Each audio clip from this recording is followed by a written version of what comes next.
L'armée malienne, ce grand malade d'hier, est passé le 18 août 2020 à la clinique d'Assimi Goïta et de ses compagnons. Après examen, l'équipe de professeur Goïta identifie la pathologie et prescrit l'ordonnance.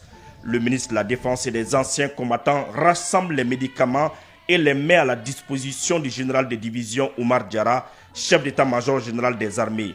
Un traitement de choc est fait. La patiente, dont le pronostic vital était engagé, est remise sur pied. En pleine forme, elle reprend ses missions et fait la fierté de tout un continent dans la lutte contre le terrorisme. L'une de ses meilleures stratégies que les terroristes n'arrivent pas à cerner, ce sont les actions des groupements tactiques interarmés. Les prouesses de Kamandian sur le terrain sont jusqu'à présent chantées par ceux qui vivent en toute tranquillité sans la peur au ventre. Évoluant dans l'ombre, le lieutenant-colonel Amadou Kassambra et ses hommes terrorisent les terroristes. Ils surprennent les forces du mal comme la lumière du jour surprend les oiseaux nocturnes. Lors de son passage dans la capitale, nous avons rencontré le commandant du JTIA Kamandian.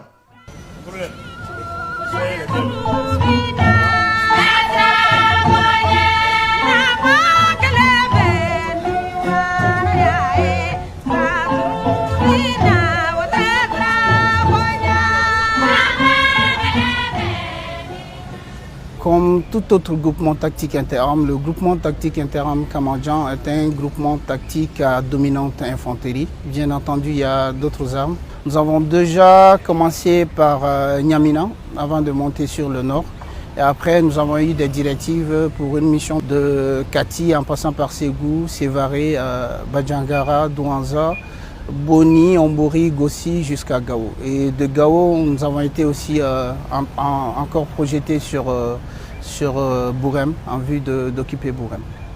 Parlant de la route de Douanza jusqu'à Gao, il y avait beaucoup d'engins explosifs. Nous avons pu quand même travailler sur 69 engins explosifs, dont 39 ont explosé et 39 ont été détruits sans dégâts. Nous avons sécurisé Bourem et alentour, Bamba aussi.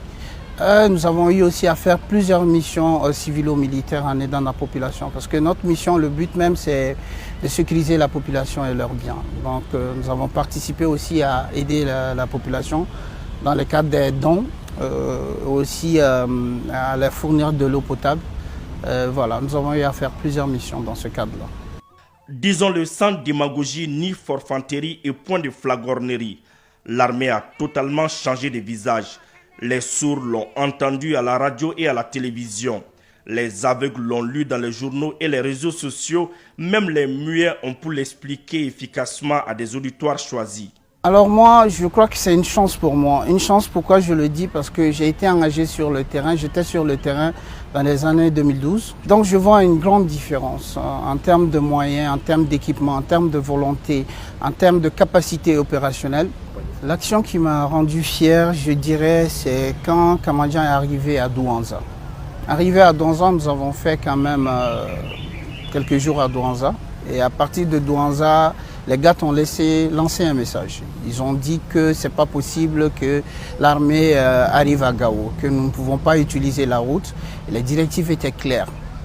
Les directives du chef d'état-major, du ministre de la Défense, c'était vraiment clair. C'était de nettoyer la route, d'arriver à Gao avec les matériels. J'ai appelé les éléments, je les ai fait part de la mission.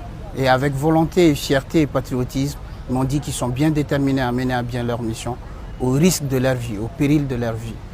Et je crois que cette volonté ou le moral que mes hommes avaient, c'est pas gratuite. C'est par rapport à tout ce qu'ils avaient comme moyen. On n'avait pas vraiment le droit d'échouer.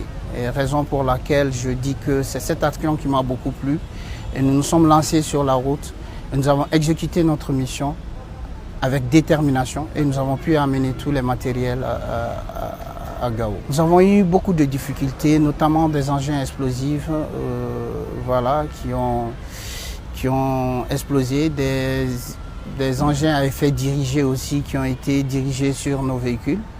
Mais voilà, ce qui est vraiment remarquable, c'est que les hommes ont fait face. Nous avons tous eu à faire face et nous avons détruit et neutralisé tous les gardes qui étaient sur la route. Les terroristes sont des nègres qui cherchent à se faire passer pour des géants. C'est mal connaître nos hommes qui sont prêts à relever tous les défis, quitte à boire le calice jusqu'à la lie. Le message pour moi c'est perplexe, complexe mais assez simple. Le message c'est quoi? C'est de soutenir leur armée. Parce que ces hommes qui sur le terrain de jour et de nuit font face aux intempéries se donnent pour la sécurité du Mali, de la population. C'est pour sécuriser la population et leurs biens. Le message est assez simple. Il ne faudra pas d'abord, dans un premier temps, qu'ils essaient de faire circuler des messages ou des informations ou des images qui ne sont pas réelles. Nous avons vécu la réalité sur le terrain. Nous savons ce qui se passe et l'ennemi est réellement sonné sur le terrain. Donc c'est vraiment une fierté. Normalement, pour la population malienne, ils doivent quand même continuer de soutenir leur armée. La tâche demeure ardue, mais n'en point douter, car la hardiesse des forces armées maliennes et du peuple vaincra toutes les adversités.